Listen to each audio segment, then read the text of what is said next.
شخص لیٹا ہوا تھا، جادو کا مارا ہوا، ایک صحابی تشریف لے جا رہے ہیں، انہوں نے کیا کیا، ایک آیت پڑھی، پڑھ کے اس کے کانوں میں دم کیا۔ میری آقا نے پوچھا کیا پڑھا؟ یا رسول اللہ یہ سارا آپ کا ہی فیض ہے، یہ تیرے ہی دم سے ہے رونقیں ہیں۔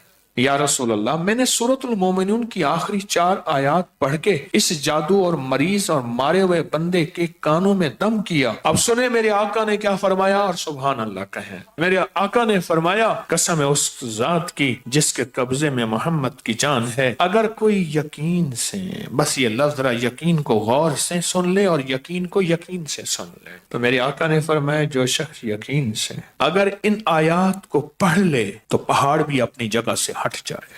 تو سوچیں پہاڑ اپنی جگہ سے کیسے ہٹ سکتا ہے؟ پر یقین سے۔ شیخ نے لکھا ہے، صحابہ کرم فرماتے ہیں، آل رسول فرماتے ہیں، اہل البیت فرماتے ہیں، جب ہم کہیں سفر اور غزوات میں جاتے تھے اور اس آیت کو پڑھ لیتے تھے، ہمیں نعمت اور غنیمت بہت زیادہ عطا ہوتی تھی۔